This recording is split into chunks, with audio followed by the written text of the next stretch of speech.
देखो 2026 में बिजनेस सबको करना है, लेकिन आइडिया किसी के पास नहीं है। कोई चैट जीपीटी से बिजनेस आइडिया मांग रहा है, तो कोई शार्क टैंक देख के सोच रहा है ओट्स बेच लेता हूँ, कपड़े बेच लेता हूँ या फिर आइसक्रीम सेल करता हूँ। पर इन सबको ये नहीं पता कि 90% बिजनेस आज की डेट में फेल हो रहे हैं, जहाँ मोस्टली D2C बिजनेस है, जहाँ पे तुम अपने प्रोडक्ट या सर्विस को बेचते हो डायरेक्टली कस्टमर को, जिसमें आपको एक एक ऑर्डर कस्टमर को डायरेक्टली डिस्पैच करना पड़ता है। एड्स में पैसे जलाने पड़ते हैं, रिटर्न्स और रिफंड्स की खर्चे अलग से है, डिस्काउंट देने की झंझट अलग से है, और कंपटीशन इतना ज़्यादा है कि रिपीट कस्टमर लाना बहुत मुश्किल होता है। और यही एंट्री होती है B2B की, मतलब बिजनेस टू बिजनेस। इसमें कस्टमर्स कम होते हैं बट ऑर्डर वैल्यू बहुत ज़्यादा होती है। यहाँ पर आप सेल करते हो अपने प्रोडक्ट को बल्क में एक दूसरे बिजनेस को, जिससे वो आगे रिटेल में डायरेक्ट कस्टमर को बेचकर प्रॉफिट कमाता है। यहाँ पर नुकसान ये है कि मार्जिन बहुत टाइनी होते हैं, बहुत कम होते हैं, बट फायदा ये है कि एड्स और मार्केटिंग के खर्चे काफ़ी कम होते हैं और सेल बहुत ज़्यादा होती है। इनफैक्ट इसमें रिटर्न्स और रिफंड्स का रिस्क भी ना के बराबर होता है। और अगर यहाँ पर आप अपने कस्टमर के साथ एक अच्छा रिलेशन बना लेते हो तो सेम कस्टमर लंबे टाइम तक रिपीट होता है, चाहे वो 6 महीने हो, 1 साल या फिर 2 साल। अब ये B2B बिजनेस काम कैसे करता है, इसका step by step road map क्या है, इसके लिए करना क्या होता है, और अगर आज की डेट में मुझे ये बिजनेस करना पड़े तो मुझे क्या करना पड़ेगा। अगर इन सारे सवालों के जवाब आपको चाहिए तो वीडियो को एंड तक जरूर देखना, एक एक चीज डिटेल में बताऊंगा। Step 1, category. कोई भी प्रोडक्ट कैटेगरी सिलेक्ट करने से पहले खुद से ये 5 सवाल पूछो। पहला, क्या तुम्हें उस कैटेगरी की नॉलेज है? दूसरा, क्या वो प्रोडक्ट रियल में कोई प्रॉब्लम सॉल्व कर रहा है? तीसरा, क्या ये बल्क में बिक सकता है? चौथा, क्या इसमें डैमेज या रिटर्न का रिस्क कम है? और पांचवा और आखिरी, क्या उसका सप्लायर तुम्हारी लोकेशन के आसपास है? इन 5 क्वेश्चंस को एक फिल्टर की तरह यूज करो। अगर इन सारे सवालों में से एक भी जवाब नेगेटिव है तो उस कैटेगरी से दूर भागो।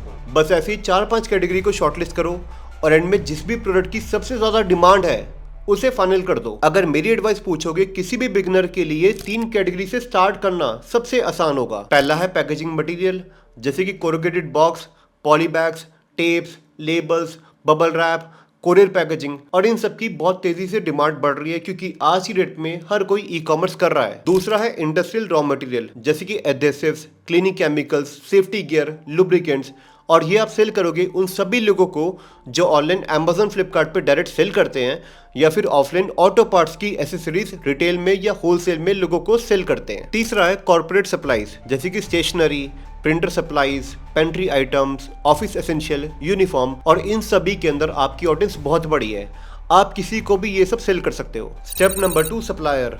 देखो, बिना सप्लायर के तुम्हारा बिजनेस सिर्फ आइडिया है। सबसे पहले अपनी कैटेगरी के 10 से 15 सप्लायर ढूंढो और उनसे ये 4 सवाल क्लियर पूछो। पहला, मिनिमम ऑर्डर क्वांटिटी कितना है? दूसरा, बल्क प्राइसिंग क्या है? तीसरा, अगर हम आज ऑर्डर करें तो डिलीवरी कितने दिन में होगी? और चौथा, पेमेंट कितने दिन में क्लियर करनी पड़ेगी? इन सारे सवालों के जवाब अगर तुम्हारे फेवर में है तभी सप्लायर को फाइनल करो। और हाँ, एक सप्लायर पे कभी भरोसा मत करो, हमेशा बैकअप सप्लायर जरूर रखो। Step number 3, sales pitch.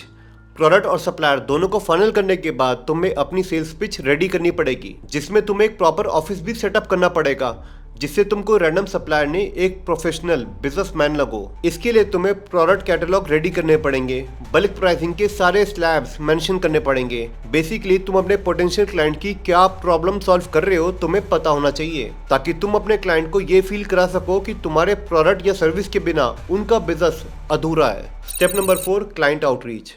Clients लाने के लिए आपको उन सभी प्लेटफॉर्म में खुद की मार्केटिंग करनी पड़ेगी जहां आपके पोटेंशियल क्लाइंट ऑलरेडी बैठे हैं, जैसे कि लिंक्डइन पर, बिजनेस इवेंट्स में, एग्जीबिशंस में, या फिर अपना खुद का इवेंट भी होस्ट कर सकते हो, जहां इंडस्ट्री के बड़े से बड़े फाउंडर को इन्वाइट करके तुम अपनी खुद की अवेयरनेस फैला सकते हो। Step number 5, conversion and closing. अब जाके स्टार्ट होता है ट्रायल्स, सैंपल देना, प्रोडक्ट का डेमो दिखाना, क्लाइंट्स को कोटेशन भेजना। इस फेज में कंपैरिजन स्टार्ट होता है कि क्यों आपका प्रोडक्ट बाकी लोगों से बेटर है, और इन सब के बाद फाइनली तुम अपना ऑफर पिच करते हो क्लाइंट को कि उन्हें क्या प्राइस पे क्या वैल्यू मिलेगी, कितने टाइम का कॉन्ट्रैक्ट होगा, एंड सो ऑन। पर एक चीज, तुमने अपना ऑफर तो दे दिया, लेकिन ऑफर देने से लेकर डील क्लोज करने के बीच में ही शुरू होता है B2B का असली गेम। इस फेज में क्लाइंट से फॉलोअप लेते रहो, अगर नेगोशिएशन होता है तो रिवाइज ऑफर फिर से भेजो, और फिर कहीं जाके डील क्लोज होती है, एंड दैट्स इट।